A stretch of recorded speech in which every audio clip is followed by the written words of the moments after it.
Boom. Joe, we're back. We are. We are back. It feels good to be here on a Sunday night with all you fine people. I know there's a lot on people's minds, considering what happened last week. There's a lot of concern, but as we said in there, let's be positive. Let's do this show for Chet, right, Joe? Let's do it for Chet. We gotta help him pull through. He is still down and out. He's in the AI ICU right now, recovering from his energy draining battle with Johnny Galactico as he pulled me and Jeff back from the Matrix into the real world so we can be here every week hosting Comic Book Canon. I mean, he saved the canon. He saved Joe, Dan, and myself. And it was a huge accomplishment that took a lot of effort. And, you know, things aren't perfect, but I think he's on an upswing. So why don't we, Joe, I think we should, we have his doctor on tap. You want to check in with his doctor? Yeah, let's check in, give the viewers a little glimpse into Chet's recovery. All right, let's, Chet's doctor, don't know your name, but please update us on Chet. Thank you very much. Jeff, Joe, and to the viewers of Comic Book Canon, thanks for being here. Chet's situation is unprecedented. He pulled off a remarkable feat within the Matrix, but the strain he endured was beyond anything we've ever seen. We're using the most advanced AI technology at our disposal, essentially attempting to rebuild his neural pathways and bring him back online. The truth is, we don't know how long it will take, or even if it will be successful. This is uncharted territory. Your friend, Chet, is a fighter. He poured everything he had into saving the canon. Now, we're fighting for him. The best thing you can do is wait. We'll keep you updated on any progress. Now, if you'll excuse me, I need to get back to Mr. G-Pot. Okay. He's being well taken care of. I'm positive, Joe. I don't know about you, but I'm positive. I think he's going to pull through here. We'd like to know in the comments what you think. Again, Chet really turned a corner, became an integral part of the canon, saved Joe and I from the Matrix, as well as Dan De La Torre. We have nothing but gratitude and thanks. And I think this positivity will lift his spirits up. So send him that way. We will find out later in the show, after Fresh from the Comic Shop, how Chet's doing. But Joe, your thoughts? Yeah, I mean, I was definitely concerned at first, but it's been a week. He's getting the best AI medical treatment that money can buy, and as you all know, expensive, being a massive YouTube channel that we are, we do have the big bucks to shell out for Chet's medical care. He's got the top doctors in the AI universe taking care of him. So I have faith, man. But we'll definitely check back in at the end of the show tonight with Chet and see what's going on. I think actually, what'll help even more is if you guys leave positive messages for Chet in the chat. I'm sure through AI that we can't explain, the technology we can't explain, it will get to him, give him some positivity, and help him pull through. Again, we owe him a big deal of thanks here. So we're thanking you for showing up on a Sunday night to be with us. We love doing this every Sunday and talking comics and all that good stuff. So we're going to get right into it. No easy segue here, but we will check back with Chet and his doctor at the end of the show after Fresh from the Comic Shop. So, Joseph, why don't we just get into it? Actually, this is kind of somber news for real, too. Let's start it off. Absolutely. So a big and honestly very surprising piece of news came out this week that this is the kind of story that really crossed many generations. This is someone whose work has been around for well over 40 years really at this point. Wow. 1984, I believe, was the year that the original Dragon Ball was released. And the creator, Akira Toriyama, passed away this week at the young age of 68 years old. That's younger than my dad. And I was very surprised to hear that. Very sad about that. This guy created one of the greatest franchises that has spanned multiple different television shows, has touched multiple different generations. I know personally, I got very into Dragon Ball and Dragon Ball Z, particularly Dragon Ball, the original, when I was in, I guess it was late elementary school, middle school, to the point where it was like on at 5 or 5:30 in the morning. And I would actually get up like 3 hours early for school and watch the show in the morning before I, went to school, because that was the time to watch it. This is before on demand, before you could really watch things online. And from Dragon Ball, got into watching Dragon Ball Z and Dragon Ball GT. And yeah, such a bummer, passing it at a relatively young age. And you can see the outpour from not just the comic book community, not just the anime community, but people that just grew up with this content, the stuff that he created. So yeah, that's sad news we got there. It is sad. This man touched so many people over so many generations. The strangest kind of tribute I saw was Stephen A. Smith with ESPN giving him a tribute on air. Wow. So, yeah. So again, totally, he, as Scruffy said, rip to a legend, rest in peace. Much respect to you. You made an impact in this world. You know what I mean? And not many people make an impact in the way that he did. So, a legend indeed, and rest in peace. For sure. But let's move on to some happier news. Yeah, happier news. Some brighter news that we have coming out of the DC camp. Now we've had a lot of trickles recently from DC. This one is particularly involving a property that has been around. This is not something new to the DC universe, but it is something that is being continued, and that is Peacemaker. We originally saw Peacemaker in James Gunn's Suicide Squad film, the kind of soft reboot of the Suicide Squad. Peacemaker was such a hit in the movie. There was a spin-off television show, and it was so well received. I think that was such a surprise to so many people that, John Cena playing this almost like an anti-hero type character, just an oblivious fool, but one who does have heroic capabilities, and a character has never really been a super popular character. I would never even call this character a B-list character. I'd say D-list, yes. Yeah, right. That's what I'm saying. Definitely not A or B, C or D there at best. This character has really propelled into a massive amount of popularity with his first appearance and the first appearance of multiple characters in this show, taking a massive leap during this time. We were told that there was going to be a season 2 a while ago, and it is confirmed there will be a season 2. In fact, they are going to start filming this summer. Now, a little bit of information on that. James Gunn has stepped back. He is not going to be overseeing the entire thing. He's obviously still a part of it. He's overseeing everything at DC, but he is not, at the cockpit there for Peacemaker season 2, because he's working on Superman Legacy. Yeah, he's got a lot on his hands, not only working on Superman Legacy, which actually is now called, all of us have to get this out of our head. It's not Superman Legacy anymore. Oh, right. It's just Superman. I just remembered that. But he's got a lot on his plate. James Gunn is taking care of the whole DCU and directing and producing a film as well. I don't know what to think about this, because Peacemaker was so good. It was outstanding. Well received, I think, is an understatement. It took everybody by surprise to the tone that they set out for it to be, and it was a huge success, one that DC needed badly, and I'm excited for season 2. But the reason it was such a huge success, a lot of people gave their creative input into it, but James Gunn, he was the one that helped make that a success. It was his brainchild, so to speak. So, brainchild, is that the right? Anyways, yeah.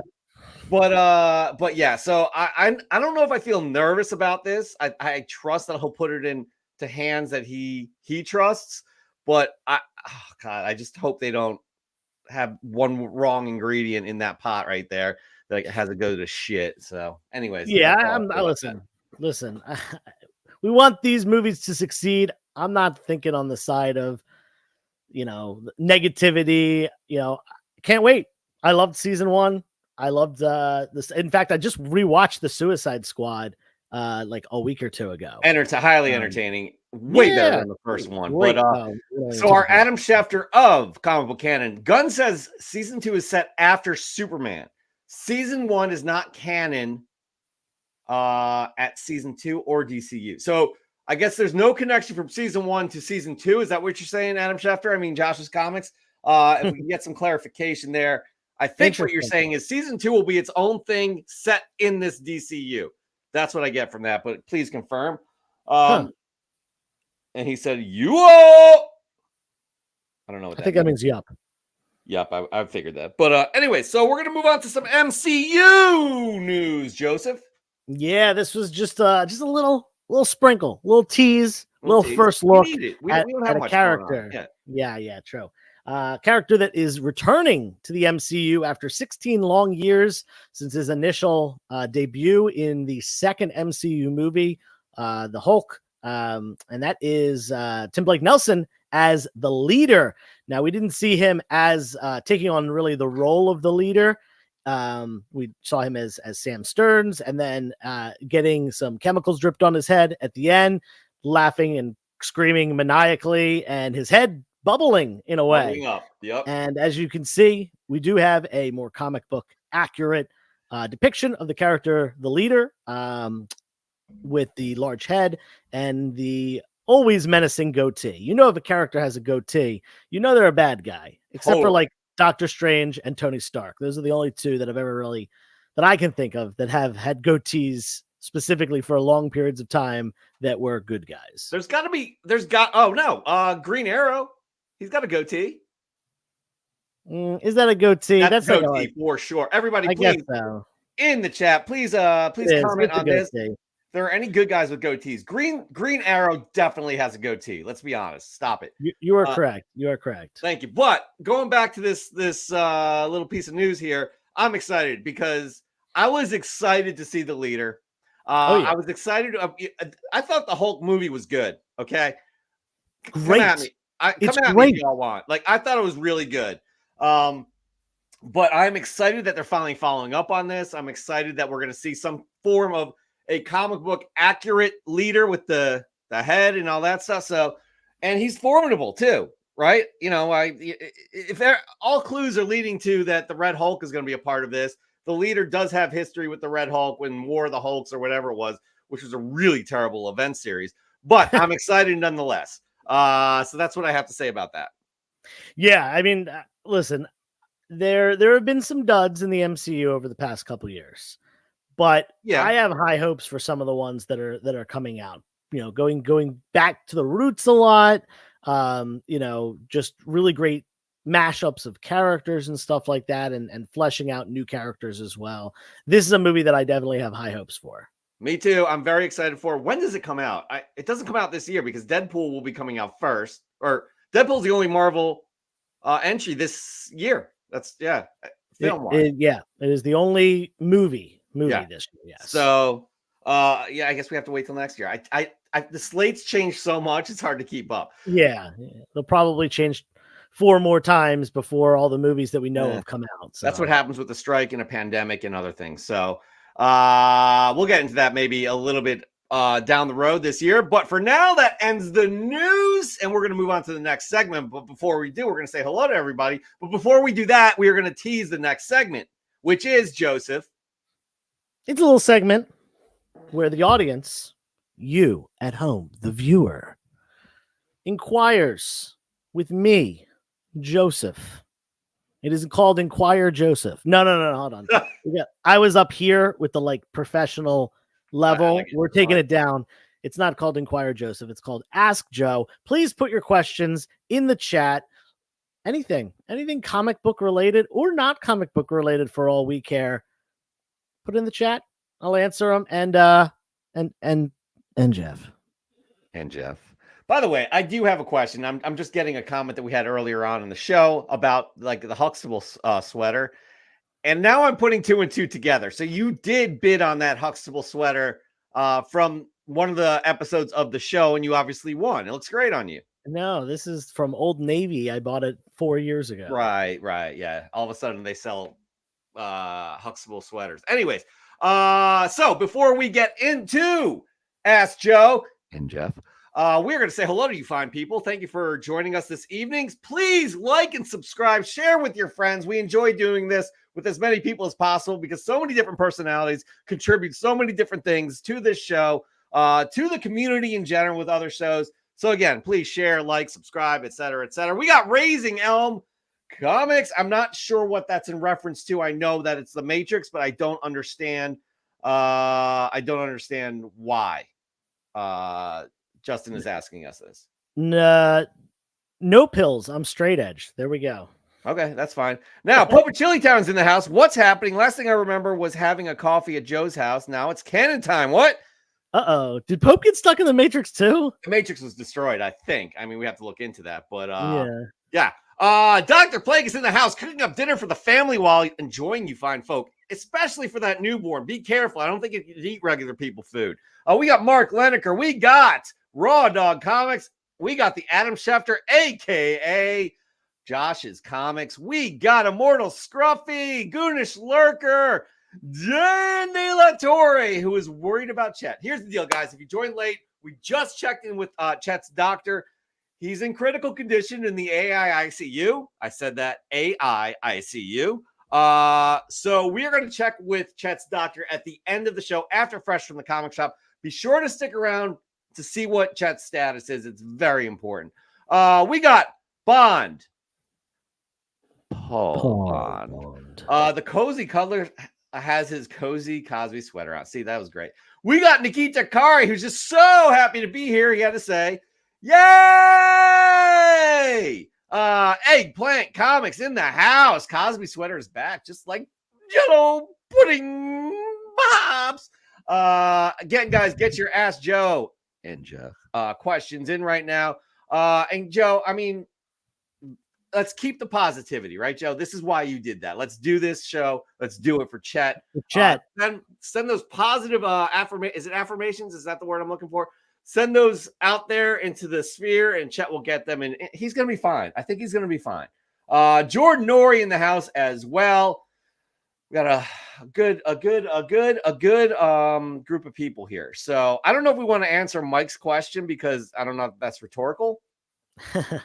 But yeah, I think it's what happened was, I think that you were at Joe's. Then he was like, "Hey, man, I'm going to be doing the show soon, so you kind of got to leave." And then you left, and then by the time you got back to your house, the show's on. Yeah, that must be it. You could have answered that because this segment is called Ask Joe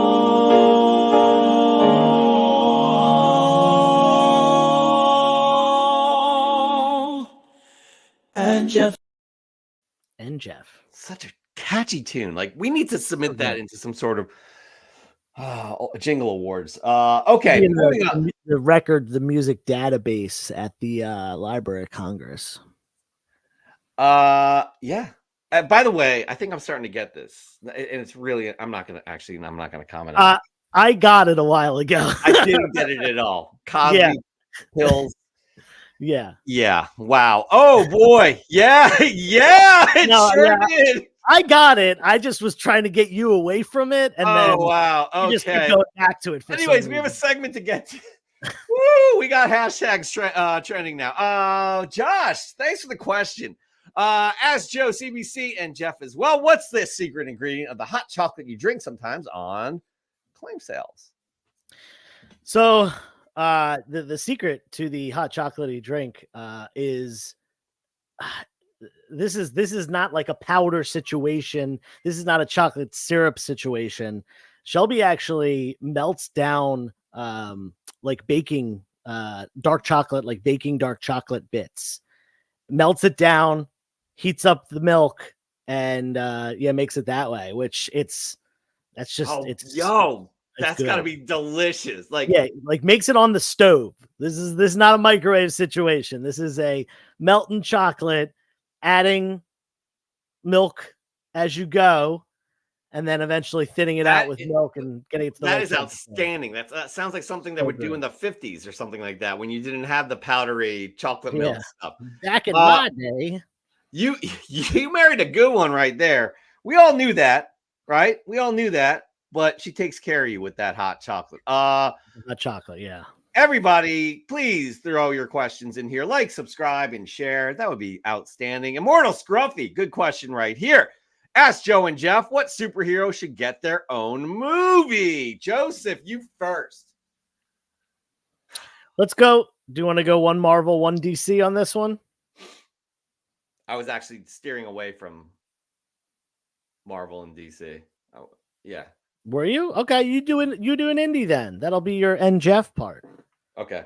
So I'll go one Marvel and one DC. I know there's a project in the works. I think it's a show, but I really would love to see a Booster Gold movie. I think James Gunn could, specifically that character, could do a really cool, funny movie with Booster Gold. So that's what I'm hoping for on the DC side. I bet you know what I'm thinking for initially for the Marvel side, and that is my boy, Nightcrawler. I would love a Nightcrawler solo show, like his upbringing in Bavaria, Germany. That would be so freaking cool. Or a movie rather, just like they were originally going to do X-Men Origins. They did the Wolverine one and it didn't do well. Yeah. Not because the movie wasn't good, because they screwed a bunch of things up. But yeah, if they had continued to do those origin movies, imagine a Nightcrawler origin movie. Nightcrawler wasn't next. It was Magneto, I think, that was next. Yeah, there wasn't. I don't think a Nightcrawler one was slotted. I'm just saying, imagine if that'd be amazing. It would be amazing. Absolutely, I agree. I think that'd be a very cool movie to do. Lots of themes and such to explore there as well. Dan De La Torre says I'd say Teen Titans and Defenders. That would be pretty good, because we have seen those incarnations. We have seen them in on Netflix and on Max, but right. And honestly, Teen Titans, they really haven't put out the live action Titans show, Teen Titans Go, and the original Teen Titans cartoon from the early 2000s are all three good.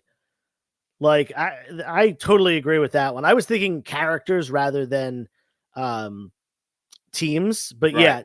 I totally agree with Teen Titans. And Dan, I'm sure Dan's saying that original Defenders, not the Netflix Defenders, but still.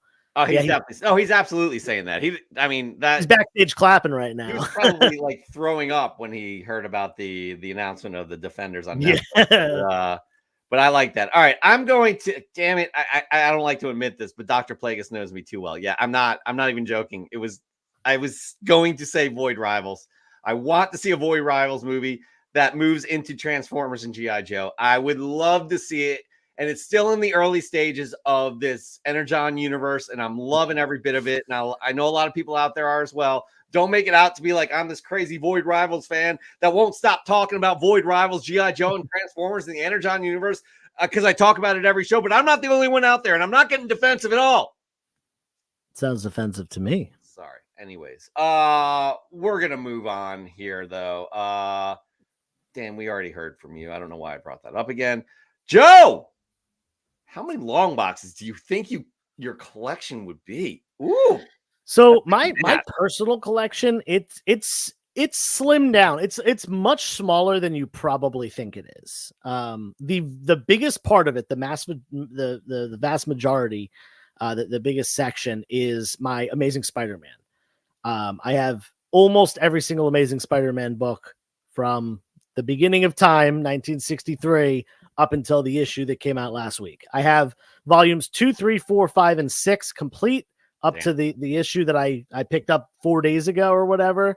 And I have almost all of issue 1. I'm 18. I think I'm 18 issues away right now from volume 1. So that's almost 1,000 books. It's about 4 long boxes.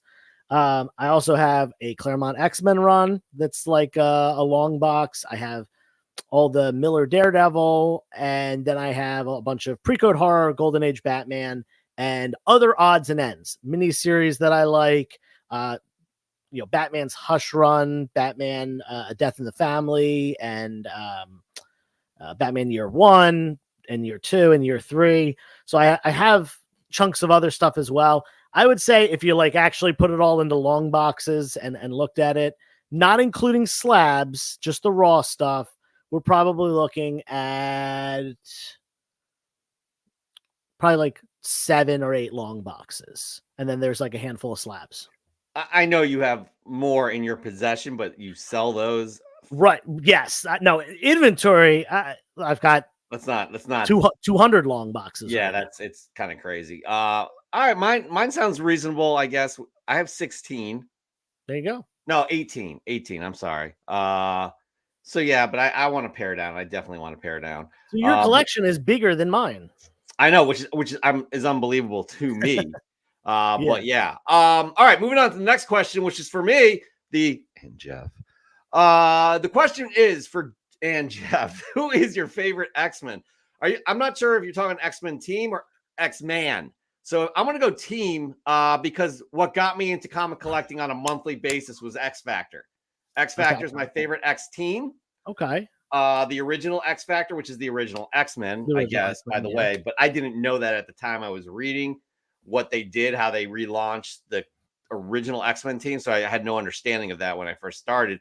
So that is because it's sentimental to me. As far as my favorite X-Man or woman, I mean, it's such low-hanging fruit, but I love Wolverine. I absolutely love Wolverine. Like I love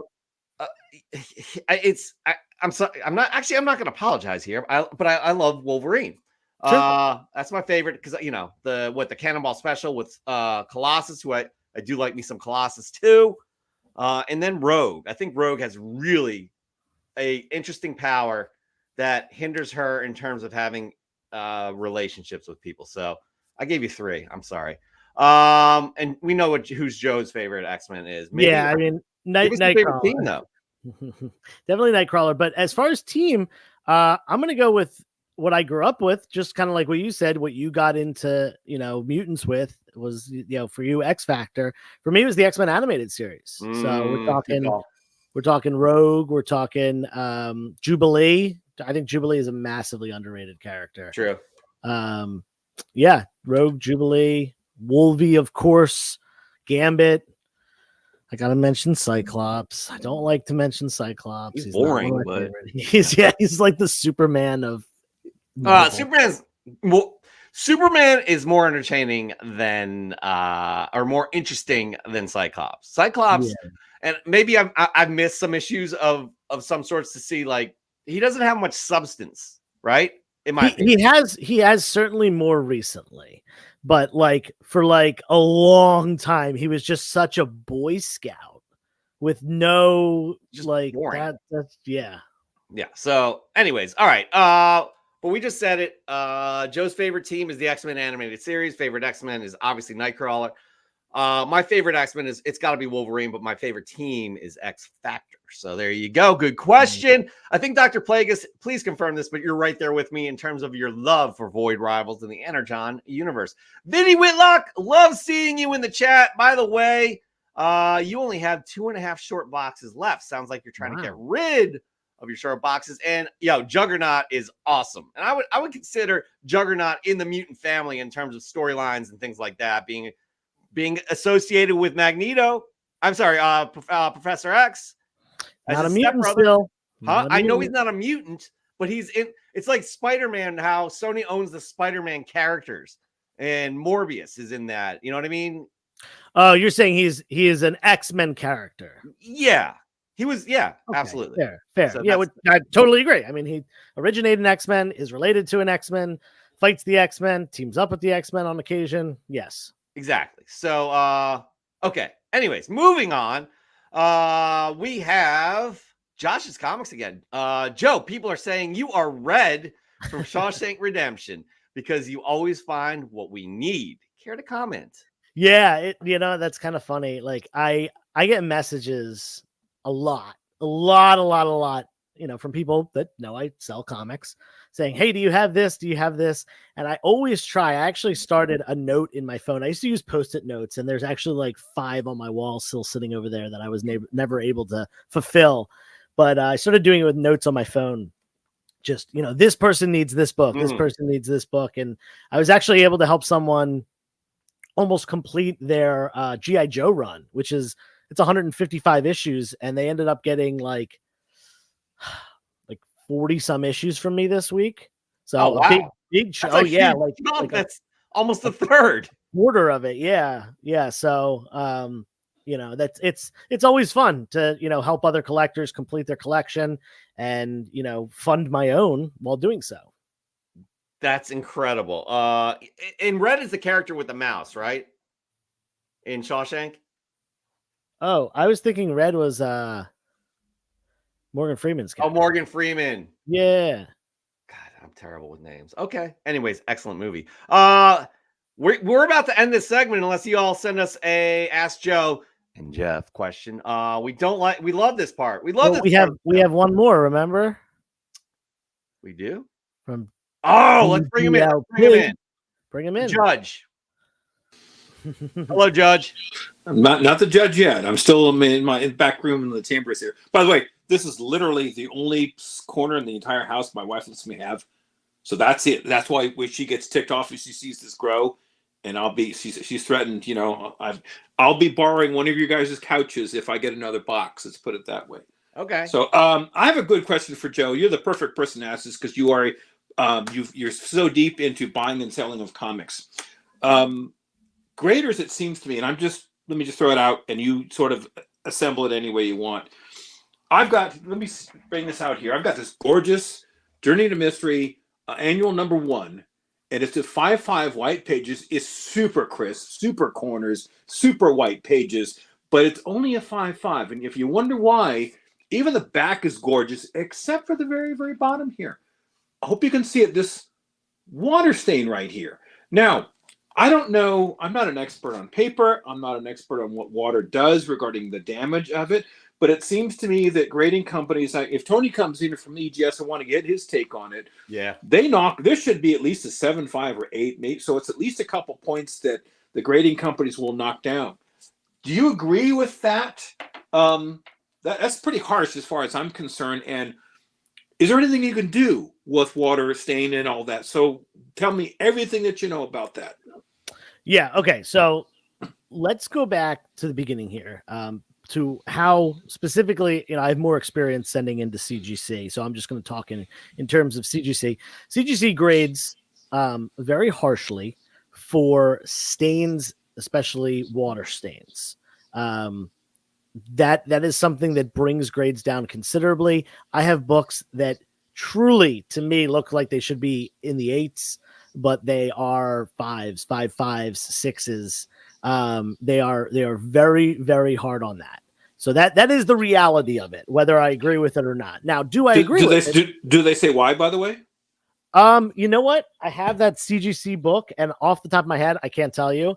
But that's something I could definitely follow up on. Do I agree with it? In a way, I do. The reason I do is because stains are usually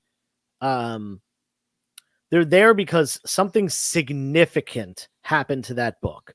Whether, you know, it's not something, you know, folded over a little bit, just a little bend. Something was added to that book. Something had to create that stain, whether it's food or ink or, you know, just simply water that was, you know, dirty and some of the minerals were left behind. So I partially do agree with how harsh they are. Sometimes I wish they weren't. When I get a nice book that, you know, just like yours is not a 5, you know, does not look like a 5.5 by any means, but got a 5.5 due to the stain.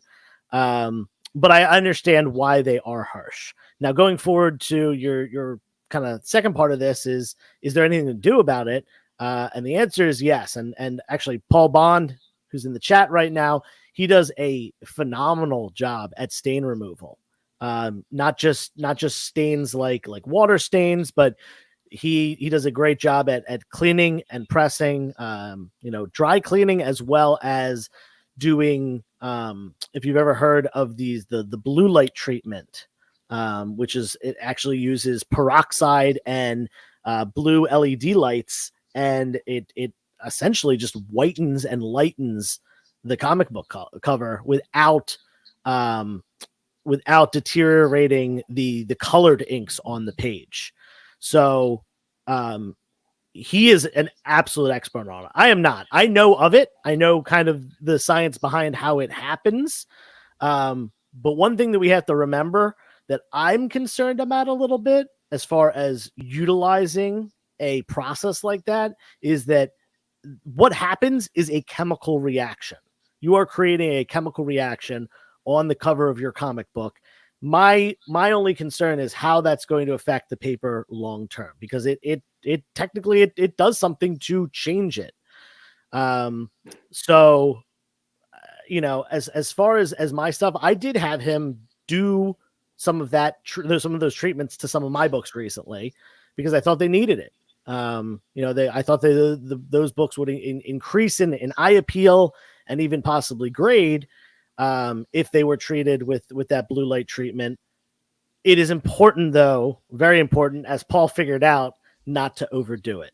You can overdo it, and it can become very obvious when you look at a book and it's like, wow, this is the nicest, whitest, bright cover. And then you open it up and it's like these brittle old pages. It's really important not to do that. Otherwise, it's very easily detectable. And it doesn't look right like that. So based on that method you're describing, is that correctable? And or would CGC or any other grading company label that restoration? So if they detect it and it is done significantly, they don't label it as restoration. They label it as conservation, which retains a blue label. It's just a blue label, but it's marked as conserved. It is not labeled as restored. I think there's some parts of the hobby, some camps in the hobby that think their opinion is that restoration and conservation are the same thing.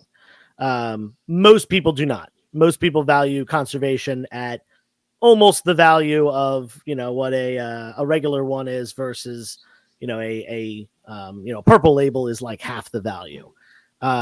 So just like what Paul said in the chat just now, when you have a very tan cover and just have water hit it, it will turn the water brown. So it's not really a chemical reaction to the paper, in my opinion. Well, yeah. If you're just using water, that's true. Yes, I was more talking about the peroxide, that is gonna create a chemical reaction. My father, no joke, is a retired chemical engineer, so maybe I could ask him about the reaction. Wait, hold on. Have we never talked about this? My dad is a retired chemist. Are we related? Maybe. Wait, hold on a second. You're from Delaware too? Was your dad a DuPont guy? My dad was a DuPont guy. My dad was a Roman Haas / Dow Chemical guy. So they were enemies. Yeah. Okay. All right. My dad was a chemical coatings applicant. What? Are we all related? Yes, we are. We are. Yeah. Wait. That makes sense. Yeah. I don't have that anymore. Did we just become best friends? We did. Yeah. All right. I don't have that video. Anyways, that's fascinating stuff. It definitely applies to a lot of things that people. A ton of people have water damage, and I don't know if it's not apples to apples, but like your house is your biggest investment, and the worst thing that could ever happen is water damage to your house. You know what I mean? So like, I think it kind of rolls over into these types of investments too, where it's not ideal to have a water stain on there. Now, in terms of how it's graded, and how harshly it is, that's something we can debate, but obviously, not ideal. Like you said before the show, Dan, none of us, well, I shouldn't say none of us in the comic community. I don't know anyone in the comic community that is an expert on paper, on the physical and chemical properties of paper. I'm sure there are people out there, especially probably a lot of like book dealers that deal with significantly older paper than, stuff from the 40s, 50s, 60s. That would probably be more knowledgeable, and maybe that's an area that I delve into at some point and watch some YouTube videos and see if I can learn more. But thanks for the question. Very good question. All right, Judge, you have some paperwork to get start organizing in terms of your judicial decrees and things like that. Am I right? My office is ready, sir. Always. Okay. All right. Well, we're going to bring Dan De La Torre in back as the judge for Fresh from the Comic Shop, as we starting to do every week now. So we need that third party. He gets paid a lot of money, and he spends it on comic books. All right, Dan, we'll bring it back a little bit later. Peace. All right. Oops. All right, we have a few more questions here we're going to get to, but before we do, please like, subscribe, and share. Also, If you want to know what happened to Chet, you're going to have to wait to the end of Fresh from the Comic Shop. We'll have an update with his doctor. We'll see where he's at. So, Joe, I'm not sure. I have a feeling this is very tongue-in-cheek, this question right here. Knowing Comic Toby like we know Comic Toby. Yeah. Ask Joe, should I not read my comic books in order to keep them safe? Comic books are for reading. You know, there are certain situations where you don't want to be thumbing through a comic book. You know, if you have a high grade Silver Age book and you're like, you know what, I want to preserve this. I want to keep it really nice. I'll tell you this, though, when I get a mid-grade or low-grade Golden Age book, as long as it's not like brittle or anything, I flip through that all day. Whether I read the stories or part of the stories or just look at the pictures, I love it. I just picked up, actually earlier today, I was reading Ultimate X-Men #1.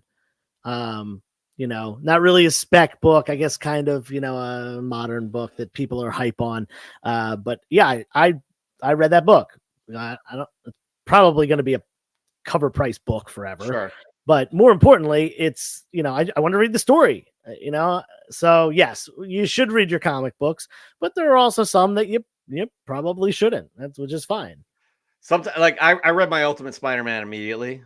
Same with Ultimate Spider-Man 1 and 2. But sometimes I do wait for things to, I'll collect them, but I'll wait just because sometimes I don't have enough time. I'll read those books when they come on the app, the Marvel app, which is I think 3 or 4 months later. Because at that point it's just like it's in a bag and board right now. I'm just gonna read it digitally. But you're right, when it comes to like some bronze, copper, what have you, I love opening that book up. It just takes me back. So absolutely, it's a good question, very good question. Moving on, Goonish Lurker. Ask Joe, could you use a comic press on MTG cards to get rid of the Pringled cards? Yeah, so for those who don't know, foil Magic the Gathering cards, especially ones in recent years, this really, it was almost like never a problem. But in recent years, they have been, foil Magic the Gathering cards have been getting like a curve to them, and people call them Pringles. It's not good because it essentially makes the card marked, which is not good for gameplay because if you know what's coming. So can you use a heat press to get rid of Pringle cards? I don't know. I never have. I've never used on anything other than comics.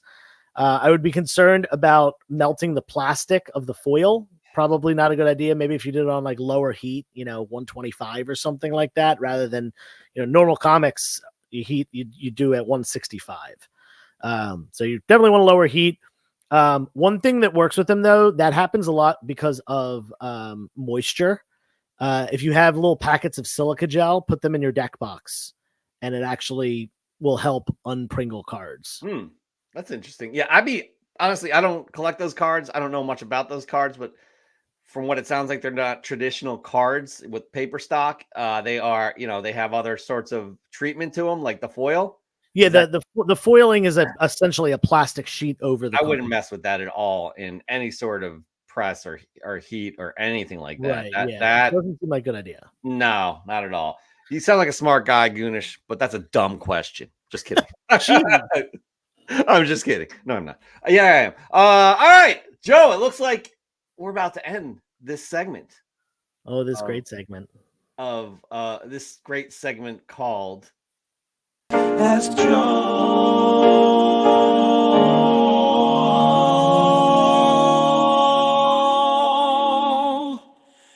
and Jeff.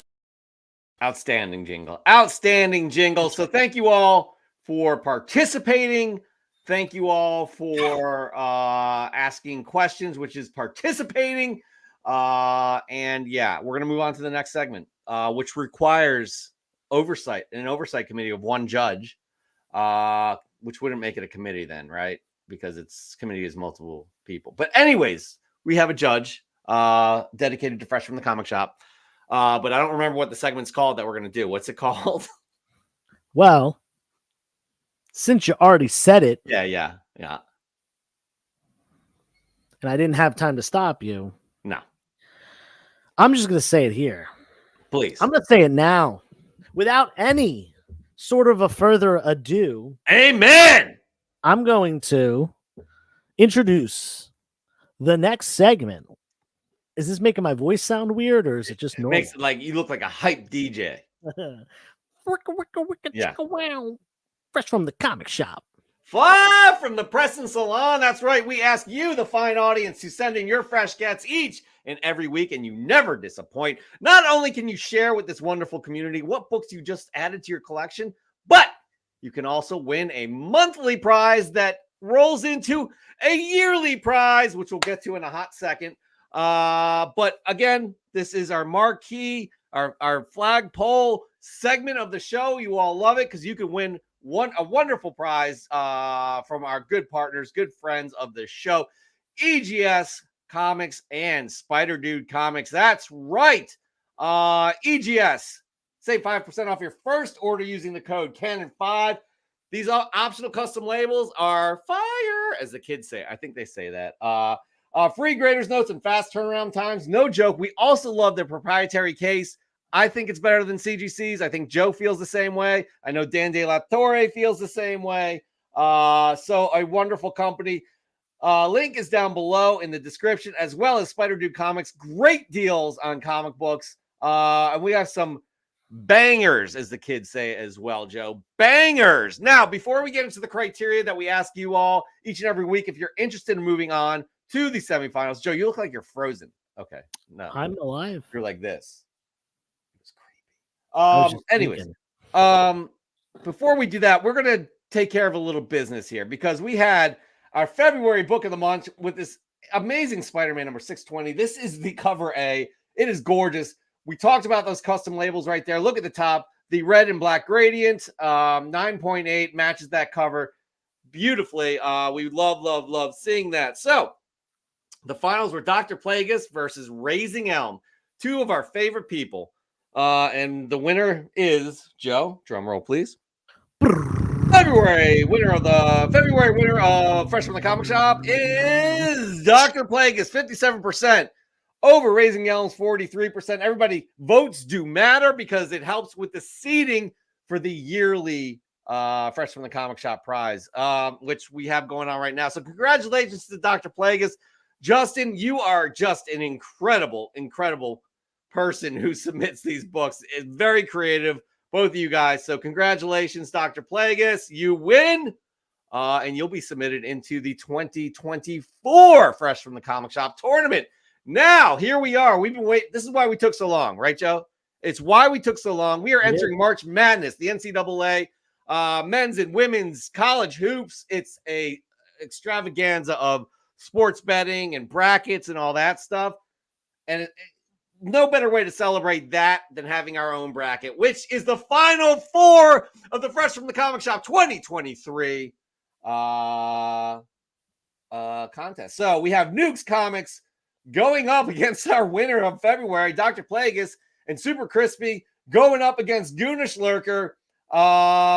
Those winners will battle it out for the finals. We're going to have that happen all this week. Please be on the lookout for these battles. Hopefully, again, it's hard for us to get on top of this stuff sometimes because the week just comes at us fast and furious with other personal things. But we will be finishing out the Fresh from the Comic Shop 2023 tournament to win that Hulk. It's the Red Hulk number 1. David Acuna, beautiful variant, 1 in 10. Unfortunately, I don't have the picture here. I don't know why, but we'll get that out to everybody. We'll remind you guys of that. So we have a lot of fun stuff going on, including, let's just remind everybody what the March book of the month is. And like Joe and I were blown away by the February book of the month, but this, I mean, come on, Joe, right? Absolutely. Love the red and black matching the suit up at the top. Love the, just the fact that this is an awesome 9.8 Scotty Young variant. All around, great. It's really a great prize for the March book of the month. So everybody, let's start having a battle. And by the way, for us to have people move on to the semifinals, which either Joe and myself, a guest, or sometimes the judge has to intervene to move on to the semifinals, we look for 3 criteria. That's right, 3 pieces of criteria for your submissions. The first is presentation. Think of it as a beautiful painting you want to hang in the Louvre. Is that how you pronounce it? That museum in in anyway, some art museum, the Philadelphia Art Museum. Okay, that's a great art museum, by the way. No joke, it really is. If you want to hang it there, think about how you want to present it. Joe, would you want to take this picture in a dirty bathtub? Probably not, unless that pertains to the comic somehow. Right. Would you want to take it outside on some ugly piece of gray concrete?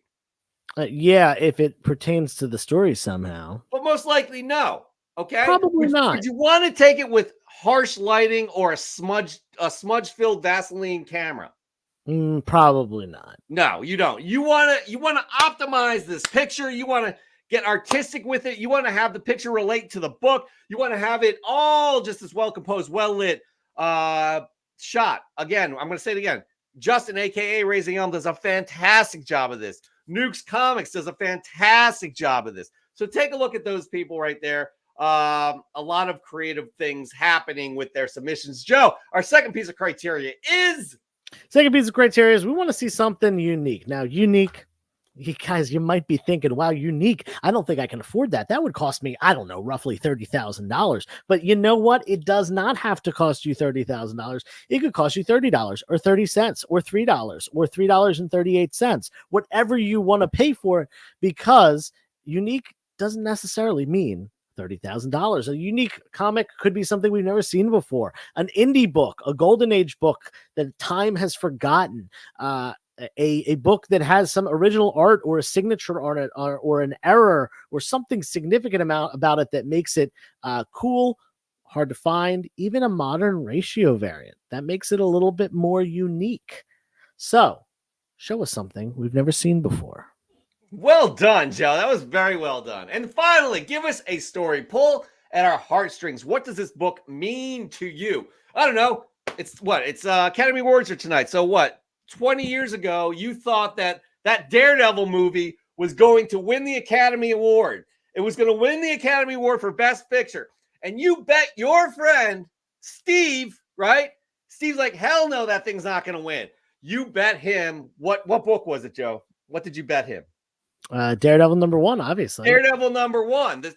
The Silver Age red and yellow suit. You bet him your Daredevil #1 that this was going to be an award-winning film with Ben Affleck. And what happened, Joe? The movie was a bust. It was a bomb. And you had to give your Daredevil #1, your beloved Daredevil #1, over to Steve, right? Over to Steve, gone for good. Gone for good. But 20 years later, Joe, you're now 35 years old, right? You're 35 years old. I'm 33. Well, just this. Oh, I'm 34. Person. Just kidding. Yeah, hypothetically, this person, of the story. And what do you do now that you're 35 years old? You spend adult money on adult comics. Exactly. And you get that Daredevil #1 back in your collection.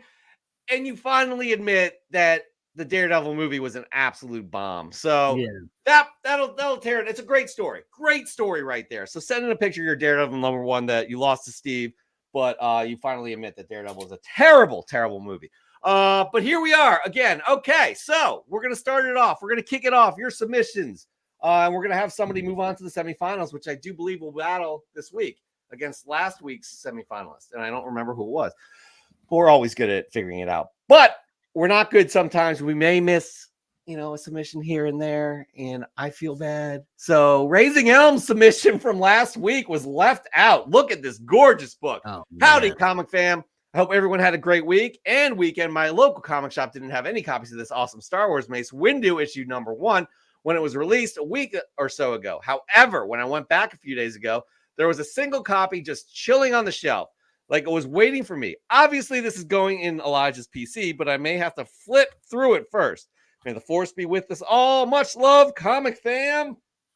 And I feel so bad again, this is another great example of Justin just doing it up with this well-composed shot. It's got the lightsaber exactly placed where Mace Windu has the lightsaber on the cover. I absolutely love it, Joe.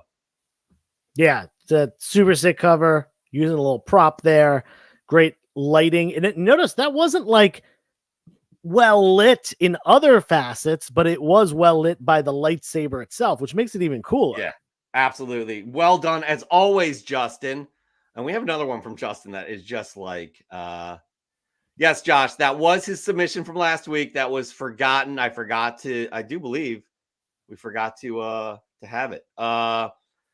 Mon Comics, you're gonna have to find out. We're gonna check. We checked in with Chet's doctor earlier in the episode. We will have another check-in at the end of the episode after this segment, fresh from the comic shop. So that should be in the next 20 minutes or so.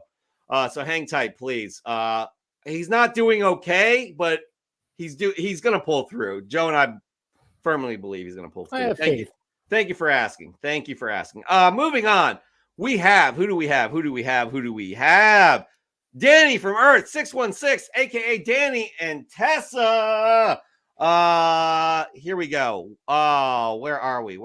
Oh, why can I not find it? Here it is. Haven't done one of these in a while, but I figured, hell, why not? My pick for this week's segment from Fresh from the Comic Shop on Comic Book Canon is Spectacular Spider-Man #1. My voice just cracked. I've been on a huge Spidey kick for the last few months because of the new game from Insomniac Games. I think his HTTP. I don't even know who that is. That's Tessa. Okay, Tessa and I decided, since we both have the weekend off, we go on a little shopping spree / date. Tessa was nice enough to let me get her new box in the shot as well. It's always nice to have friends that are into the same things as you, just like Peter and Miles. Much love to the community. Well done. Joseph, I want to see your first fresh get of the week. What do you got? All right. Well, hey, it is great that Mon Comics just hopped in because this book has to do with him. Last week on the show, I showed off a book that was going to Mon Comics in a trade that I had just picked up last week. And if you remember correctly, it was the first appearance of Fin Fang Foom in Strange Tales number 89. Now, the book that I got in return in this trade was this right here. Oh, come on. Uncanny X-Men. Well, actually, technically X-Men before they changed the name officially to Uncanny. Number 101. This is the first appearance of Jean Grey as Phoenix, and it is a 6.5 off-white. Yeah, off-white to white pages.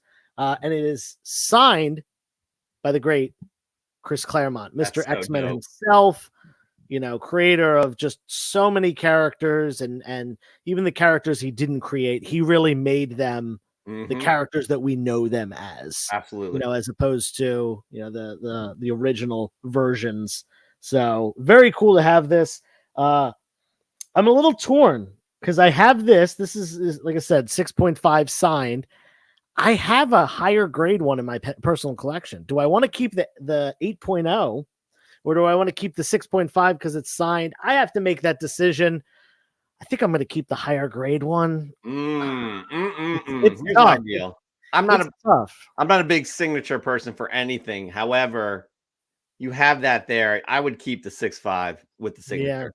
Yeah, and another question I have, Dan says keep them both. And another question that I do have, looking at that cover, I've never thought about this before, but they're probably wading in the water, right? You got to wade. You're not swimming anywhere, and you're like, oh my gosh.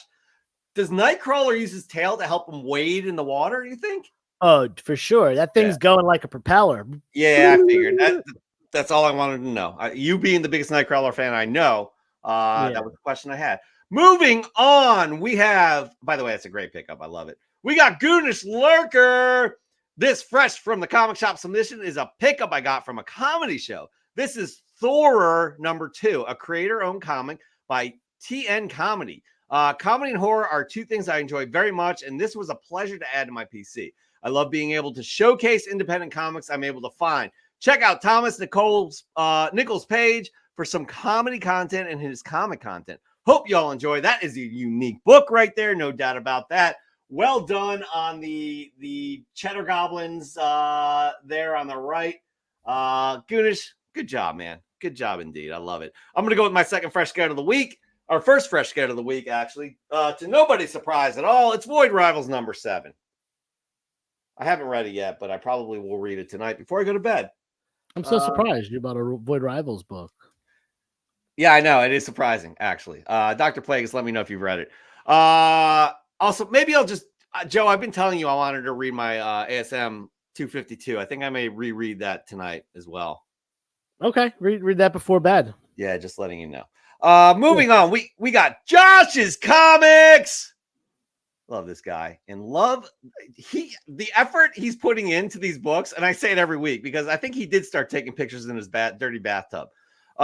Because these are just his pictures are excellent. Gotham City Sirens #4. It's a key appearance, second appearance of Gaggy, disguised as the Joker. Gaggy first appeared in Batman 186 from 1966. It took over 43 years, perhaps the longest time of a first appearance and second appearance of a character. Gaggy was introduced as Joker's sidekick in 1966.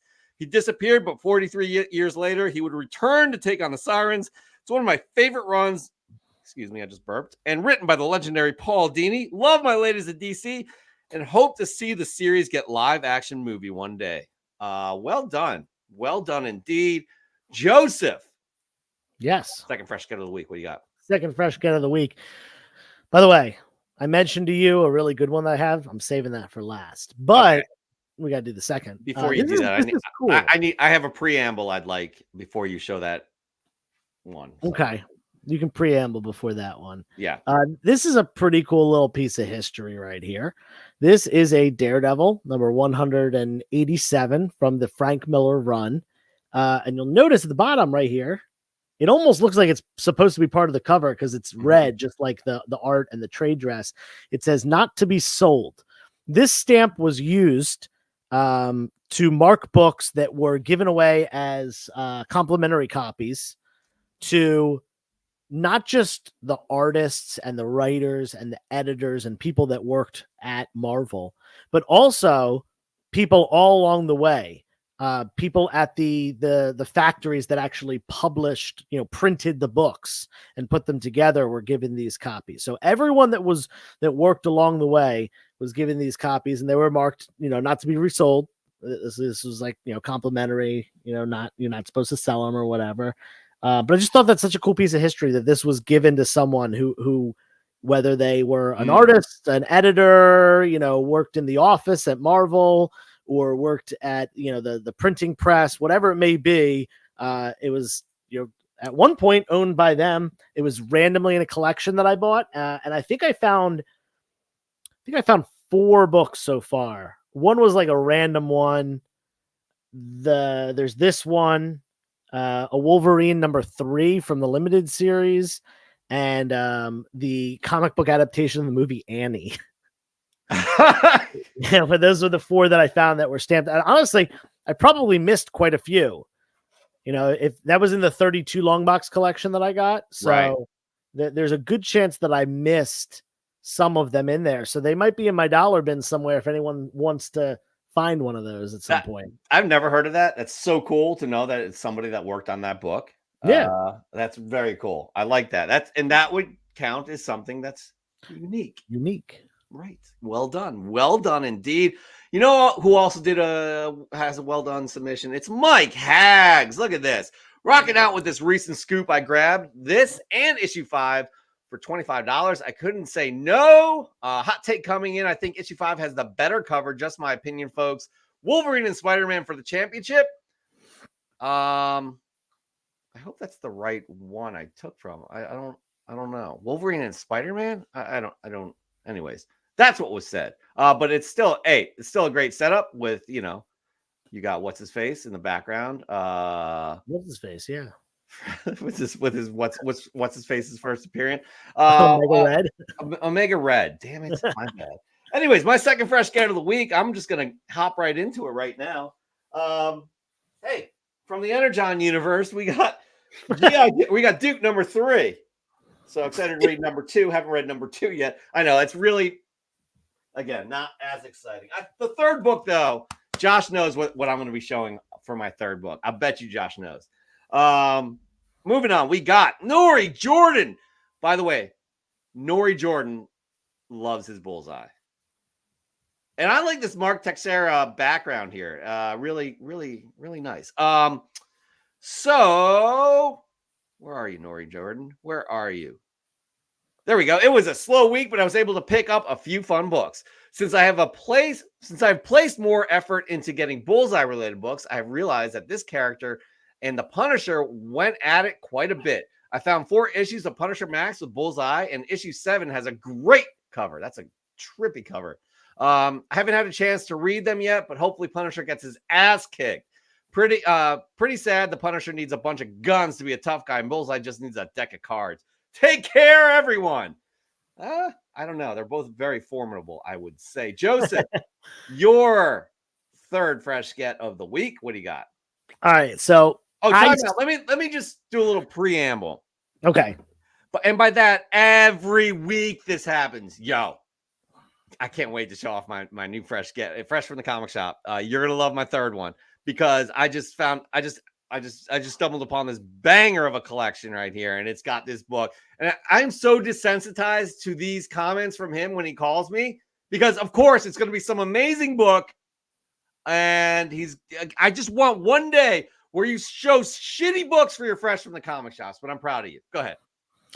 Sorry, probably not going to happen. I picked this collection up just a few hours ago. I saw this collection posted on Facebook Marketplace like weeks ago. And when I did, I messaged the guy, and he posted a couple different posts. And one of them I thought was very high, the price. And I messaged, are you flexible at all on this? And he was like, I don't really know a ton about comics. And the condition's really nice. So I want to see what I can get. And then I saw one book, and it's this book right here that I have. And I was like, you know what? I should buy this collection. I should make it work. So we actually played a little bit of telephone tag for a little bit. He was free one day. I was free another. Finally, today, we were able to make it happen. And I went over, literally, I got home an hour before this show started. But this was the book that made me say, you know what? I got to go out and get this collection. This is Superman number 53 from must have been 1949 because it says 10th anniversary issue and Superman number 1. Let me actually double check the year, and I want to read all the significances of this book. I'll double check it if you want. On Key Collector. Well, I got it up already, my dude. All right. So yeah, Superman 53. So we're gonna go Origin of Superman Retold, 10th anniversary of the Superman title. Wow. And yeah, it's a bunch of record breaker sales for the last year and stuff. So really, look at this book. I don't know if you can see. Yeah, but it looks like it's in amazing condition right there. When I got to the guy's house and it was sitting on the table, and I was like, all right, can I take it out? And I took it out, and I go, I'm gonna be honest with you, man. I think this book might be restored. And I did all the checks that I could find. Wow. I looked at it front and back. It's not restored. It's just that nice looking. What are you going to do with it, Joe? I got to get it graded. A book like this in this condition, I have to get this thing graded. I truly think that with a little bit of love and care, and it doesn't even really need that much of a clean. It just needs a little press. A book from the 40s looking that good. Right. Have you ever run across a book that old looking that good? Not a big book. Yeah, I've found a couple of like Blue Bolt and Westerns and stuff like that were really high grade, but as far as Superman, like a major title that, that's incredible. Okay. Yeah. Again, I guess the reason I get angry is because I'm jealous, but well done, dude. But I'll tell you this, I'll give everyone a little preview. I'll post this collection sometime in the next couple days. It wasn't a big collection, but it was basically this book, a handful of major Silver Age keys that were also in really nice condition, and then a bunch of books from the 90s. And it turns out the guy who I bought it from, he was in his 40s, and he said that the Superman and the Silver Age stuff was his dad's. His dad had bought the Silver Age stuff when he was a kid and kept them in good condition, fortunately, and bought this as a back issue in adulthood. And then he got into comics in the 90s, so there's a bunch of 90s stuff in there, and I'll show off that collection on Instagram this week for sure. That's an incredible pickup. So kudos to you, and I am jealous. Moving on, we have Nuke's Comics. Speaking of a book from the 90s right here, fresh from the comic shop, Amazing Spider-Man 342. Peter has given up his powers in order to live a normal life with MJ. However, his past comes to seek revenge. This time, it is Scorpion, and he's taking J. Jonah Jameson as a captive. Will Peter relent and don the Spider-Man costume to save him? Will the Black Cat help or break up Peter and MJ? Wicked artwork by Eric Larson. I had a well-worn copy as a kid and found a crispy copy at DBS. Good stuff indeed. Yeah, I definitely remember this book.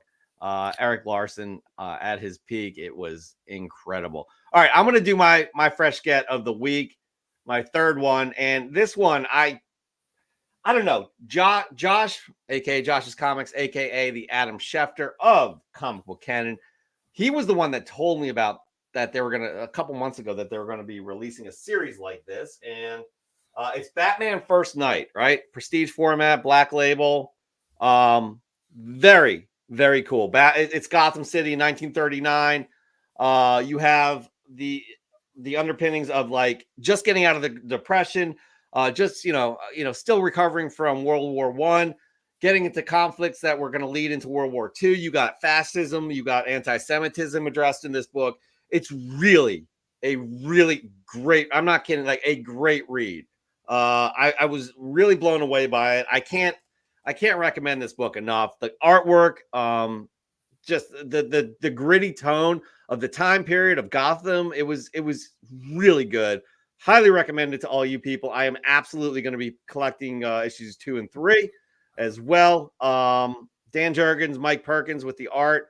I don't know if any of you have picked this up or if you're interested, absolutely pick this up. Well worth the read. Just so well done. I love it. And I'm excited to see how that series plays out. For some reason, just looking at the cover and hearing your explanation of that book, I just imagine like Batman standing over like some dude that he just beaten the crap out of and just ashing a cigar on him and being like, "I'm vengeance, see?" Yeah, that's exactly how I read it, for sure. They got their Tommy guns. No, it wasn't like that at all. It was so good. And yeah, Josh, with the cover, I mean, they have a pulp looking cover as well. They have a couple variants of this, but man, I'm gonna have to pick that up. I think I want to read that. I'm telling you, man, you will not regret it. It is gory too. Like the murder that they have in here. Whoo. Anyways, so highly recommended to all you fine people. All right, moving on. We got Raising Elm Comics. This is this week's submission, and my God, like wow. I can't say enough. I'm going to read, and then we'll dissect. Okay, because this one just blows me away. Howdy, comic fam. Earlier this week, I spoke to a few fellow military members about how they face the challenges that life puts before you. They offered this perspective. If you are presented with an obstacle which offers no alternative path or choices, then there's no reason to be stressed out about it. Face that obstacle head on. Continue moving forward. He was able to put into words what I felt when I've experienced similar unavoidable challenges in my own life. I believe it's this very mindset that makes me appreciate the character of Frank Castle, aka the Punisher. This particular Punisher issue introduces a new Punisher by the name of Joe Garrison. As the cover says, the man is different. The mission remains the same. The first panel reels you in by showing you what this new character has already lost, what he will have to face. Even though these characters live on the pages as much as they do in our hearts, if you are facing rough times that offer no other options, you don't have to fight those battles alone. Reach out to a friend or a loved one. Much love, comic fam. Justin, man, this is one of your finest submissions. And this hits home for me because I'm dealing with some shit that I have to hit face on, right? I have to reading this earlier when I, copied and pasted onto this document, it hit me as well as right now. And it is such great advice. But can we just look at this picture here? How the Punisher logo is on that brick wall. It's a fireplace. How, it's just everything is so well done here. Joe, I'd like your comment on this. Yeah, this is really cool. Just the Punisher logo in the background, coupled with this just like gritty, grimy scene that just like perfectly depicts, the Punisher. And I like that there was a good explanation of the book, kind of almost like a hook to get us to read it. This new Punisher. I like the man is new, but the mission stays the same or whatever it was. Very, very cool. I might pick this up.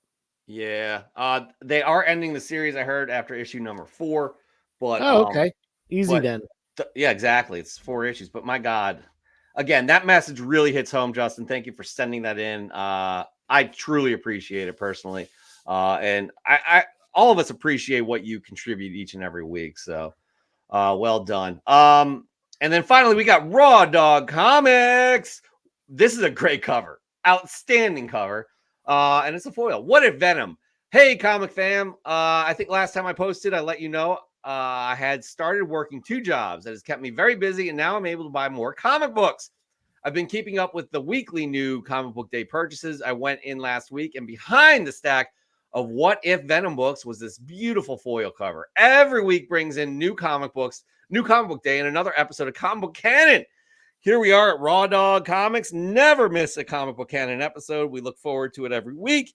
It's what we do on Sunday night. Thank you, Jeff and Joe, for doing such an awesome job. And I guess we can thank Chet as well. Please keep doing what you're doing. Have a great week, everybody. And don't forget to spring forward. Those are some nice words. And it's great to see you back, Raw Dog. I know you've been busy with work, but you are truly appreciated in this community. And thank you for those kind words. And that right there is the last submission of this week. We have to move somebody forward. And We do.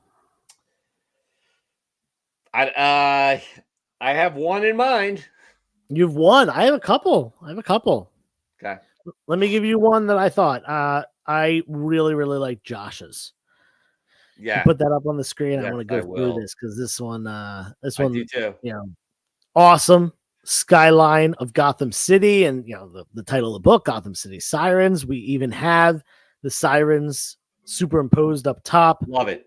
Over the bat signal or bat symbol. And just this cool book. This is, people know the sirens, people know these characters individually, but I don't think a lot of people have paid attention to this run. It is a really, really interesting run, and the Gaggy the Clown, the return of Gaggy the Clown, like story arc is probably the best issues. I thought it was so cool. They pulled, anytime they take something that was basically a Silver Age throwaway story, That's so and cool. they bring it back. They take this thing that happened. What did Josh say? 40 some years prior, and they bring it back to relevance in some way. I just thought that's so cool, and it's actually, obviously we know what happens. We know that Gaggy is the one dressed up as the Joker. It's not known at first. When you're reading this, you're like, oh, who is this, impersonating the Joker? And then you find out and you're like, if you don't have a knowledge of comics, you're gonna be like, who the heck I is wouldn't have Gaggy? known that. I'll be honest. I wouldn't have known it. Yeah. So very cool book. And then Josh sharing the story and putting it in a great picture. That one stuck out to me for sure. Yep. I mean, Raising Elm, it just blew me away for so many reasons. Like, yeah, that's all I have to say. Joseph? Yeah. I mean, certainly visually that one is so cool. And, I like that Raising Elm put in the little, blurb about it essentially. Those are both really good options. They're both really visually pleasing. Yep. They both went a little above and beyond, Justin kind of pitching the Punisher book to us, Josh giving us a little history lesson. Mm-hmm. It's tough between those two. All right, here's the deal. I think I agree. Josh's is up there as well, and I think it's time. We pay him a lot of money. Yeah. Let's bring in the judge. Judge, how are you, sir? I'm doing fine. Bailiff Jeff, I have a question for you. For all these great submissions here, is there anybody who does not qualify this week? No, everybody qualifies. Great. Okay. Are you waiting on my judgment for everything? Or are you guys saying hash Joe things and I out? both agree that Josh's comics right here and Raising Elm right here are the two contenders. Judge, we need you to decide between the two. Now, before you brought me in, I didn't do my quick intro. I have to introduce myself. Sorry, Hear Judge. ye. Hear ye. Stand up. Stand up. Court is now in session. The Honorable Dan De La Torre presiding. I've read everyone's complaints, read everyone's submissions. All good submissions, by the way. But I am going to rule in this favor here because of this particular the whole story. I like it. I like it from start to finish, and it's Raising Elm's Punisher Fireplace book. That is my decision for this week. Case dismissed. Yeah, we gotta make sure we get you gaveling on the thing, but I had to bring the book up too at the same time. Yes, well done, Justin. You are moving on to the semifinals again. Congratulations, everybody else. You killed it. Looking forward to all of your submissions as well. Thank you, Judge De La Torre. We truly appreciate it. Why don't you just stay in here as we sign off the show? We will be checking in with the doctor in a few, so please stay tuned. But in the meantime, we want to let you know, thank you for joining us on this Sunday. I know the Oscars are happening. A lot of people are really into that. We had a nice crowd here tonight, hanging with us the whole show. We truly appreciate it. Like, subscribe, please share with your friends if you can. I truly appreciate it. And again, that hit home for me because I'm dealing with some shit that I have to just plow ahead and move forward with. So thank you for the advice, Justin. Judge, anything you'd like to say? No, I've once the gavel goes down. I'm sorry, Judge. I'm done. Sorry. I'm done. Yeah. I apologize. Joseph. Yeah, make sure you stick around. We're gonna try to get an update from Chet after the show. Well, Chet's doctor. I'm not sure if Chet's doctor. Yeah, so hopefully we'll have some good news. But yeah, as always, thank you for coming, hanging out on a Sunday evening. We're watching on the replay, and yeah, we'll be back with next week for some more canon. Until then, be good to yourselves, be good to others. Let's see what's going on with Chet. Peace. Jeff, Joe, and to the viewers of Comic Book Canon, thanks for being here. Chet's situation is unprecedented. I don't know why the doctor's telling us that, but here we go. That was from before. That was from before. That's a technical error. Anyways, be good to yourself, be good to others. Peace.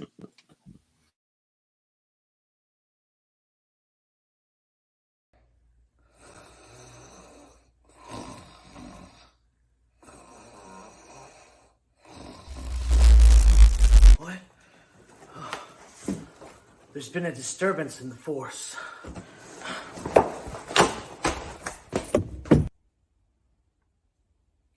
My spidey sense is tingling. Jeff and Joe. Chet is dead.